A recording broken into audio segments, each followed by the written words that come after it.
अस्सलामु अलैकुम मोहतरम नाजरीन, आज के इस वीडियो में हम पेश करने जा रहे हैं एक ऐसा वाक़या जिसे सुनकर आप हैरत में पड़ जाएंगे। ये वाक़या है एक बदकार औरत के शौहर और अल्लाह वाले की नसीहत का। इस वाक़ये को मुकम्मल तौर पर समझने के लिए इस वीडियो को एंड तक ज़रूर देखें। मोहतरम नाजरीन, किसी ज़माने में एक बंदा बहुत गरीब था। उसने गरीबी की हालत में शादी की।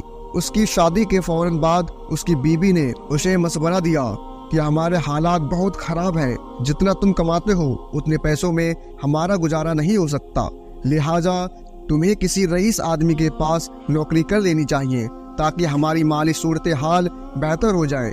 शौहर मान गया, लेकिन अभी तो उसकी बीवी को एक बच्चा भी न था। वो अपनी बीवी को भरी जवानी में छोड़कर एक रईस आदमी की तलाश में अपने घर से निकल गया ताकि आने वाले बच्चों का बेहतर मुस्तकबिल बन सके। वो दूर दराज किसी शहर में नौकरी करने चला गया और किसी रईस को तलाश करता रहा।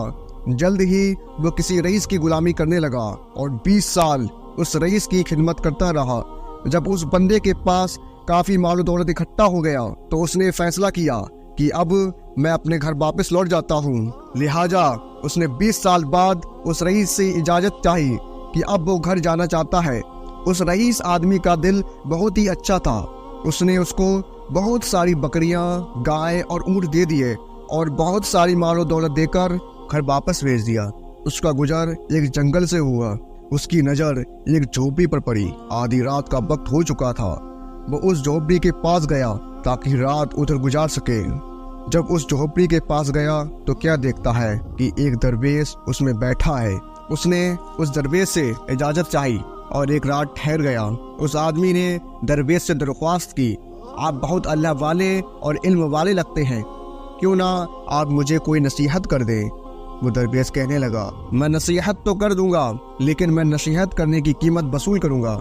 उसने जब कीमत पूछी तो दरवेश कहने लगे कि हर नसीहत के बदले एक ऊँट लूंगा। वो आदमी बोला कि मैं बहुत मालदार हूँ, अल्लाह ने मुझे बहुत कुछ दिया है, नसीहत मिल जाए तो ऊँट की कोई बात नहीं।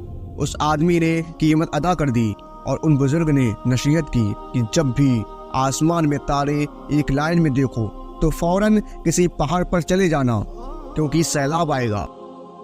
उस बंदे ने कहा कि ये नसीहत मेरे किसी काम की नहीं है, मुझे कोई और नसीहत दो। वो दरवेश कहने लगे, नई नसीहत की नई कीमत होगी। उस बंदे ने एक और ऊँट दे दिया। बुजुर्ग ने कहा कि जब किसी की आंखों में शैतानी चमक देखो तो उससे बचना, क्योंकि वो तुम्हें कत्ल कर देगा। वो आदमी उन बुजुर्ग की दोनों नसीहतें सुनकर कहने लगा, ये नसीहतें मेरे किसी काम की नहीं हैं, इसलिए मुझे कोई और नसीहत की जाए। दरवेश कहने लगा कि एक नई कीमत वसूल करूंगा। उस आदमी ने एक और ऊँट दे दिया। बुजुर्ग ने कहा कि रात को पछता कर सो जाना, इससे कहीं बेहतर है कि तुम किसी का कत्ल कर दो। ये नसीहत सुनकर वो आदमी खामोश हो गया और दिल में सोचने लगा, ये नसीहतें मेरे किसी काम की नहीं हैं, लेकिन अब 3 ऊँट जाया हो चुके हैं, इसलिए वो चुप करके सो गया। सुबह होते ही वो अपने घर की जानिब रवाना हुआ और वो उन बुजुर्ग की बातों को भूल गया। वो घने जंगलों को पार करके एक गांव में पहुंचा। काफी रात हो चुकी थी। उसने गांव में रात गुजारने का फैसला किया। रात को सोने से पहले उसने आसमान को जब देखा तो तमाम सितारे एक लाइन में देखकर उसको बुजुर्ग की वो नसीहत याद आ गई। उसने गांव में शोर मचा दिया कि गांव वालों, यहाँ से चलो, सैलाब आने वाला है। लेकिन किसी गांव वाले ने उसकी बात पर यकीन न किया। लोग उसका मजाक उड़ाने लगे और जब गांव वालों ने उसकी बात न मानी, उसने अपना सामान उठाया और ऊपर पहाड़ पर ले जाकर रख दिया और वहां पर सो गया। जब सुबह हुई तो उठा और देखा कि नीचे सैलाब आ चुका है, सारे गांव वाले डूब चुके हैं। वो कुछ दिन उन पहाड़ों पर रहा। जब सैलाब का पानी कम हुआ तो फिर से वो अपनी मंजिल पर रवाना हो गया। वो एक और गांव में पहुंचा। एक बंदे के यहाँ कयाम किया जो बातें करने का अच्छा मालूम होता था, लेकिन उसकी आंखों में वो शैतानी चमक देखकर वो चौंक गया। उसी वक्त उस बंदे को उन बुजुर्ग की नसीहत याद आ गई कि जब किसी की आंखों में शैतानी चमक देखो तो उससे बचकर रहना, वो तुम्हें कत्ल कर देगा। रात में उसी कशमकश में उसे नींद न आई। वो उठा, बिस्तर को इस अंदाज में फैला दिया कि मालूम होता था کہ کوئی یہاں پر سویا ہوا ہے۔ وہ آدمی آیا، اس نے اپنے ہاتھوں میں خنجر پکڑا ہوا تھا۔ آتے ہی اس نے بستر پر خنجر مارنا شروع کر دیا۔ اس بندے نے پیچھے سے جا کر اس کو پکڑ لیا اور اس کو باندھ دیا۔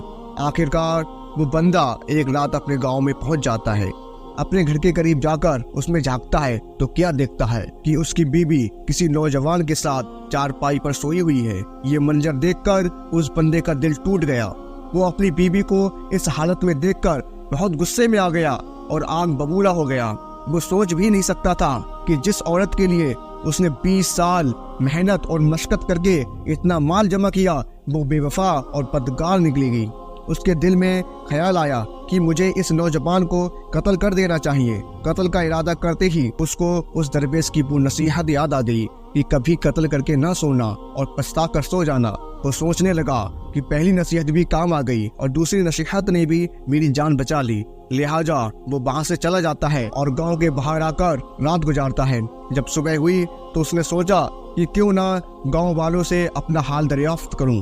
جیسے ہی وہ گاؤں میں جاتا ہے اور اپنا حال لوگوں سے دریافت کرتا ہے تو گاؤں والے بتاتے ہیں کہ وہ بندہ بہت غریب تھا اور برسوں پہلے روزی روٹی کے لیے کہیں دور چلا گیا اور اب تک واپس نہیں آیا۔ اس نے جب مزید اپنے بارے میں جب دریافت کیا کہ اس کے جانے کے بعد اس کا کوئی بچہ بھی ہوا تھا تو گاؤں والوں نے بتایا کہ اس کے یہاں چند ماہ بعد ایک لڑکے کی پیدائش ہوئی تھی۔ اب وہ لڑکا بھی جوان ہو چکا ہے۔ وہ آدمی سمجھ گیا کہ اس کی بیوی کے ساتھ چارپائی پر جو نوجوان ہے وہ اس کا بیٹا ہے اور جس کو قتل کرنے کا خیال اس کے دل میں آیا تھا وہ اسی کا بیٹا ہے۔ اس کے بعد وہ گھر پہنچا اور اپنی بیوی اور بیٹے سے ملاقات کی۔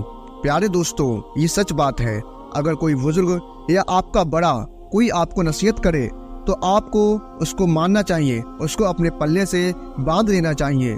مگر آج کل اگر کوئی نصیحت کرتا ہے تو اولاد آگے سے ڈانٹ دیتی ہے، حالانکہ وہ ان کی بھلائی کے لیے ہوتی ہے۔ اس لیے ہمیں ہمیشہ اپنے بزرگوں کی باتوں کو غور سے سننا چاہیے اور ان پر عمل بھی کرنا چاہیے تاکہ ہماری اصلاح ہو سکے، ہمارا فائدہ ہو سکے۔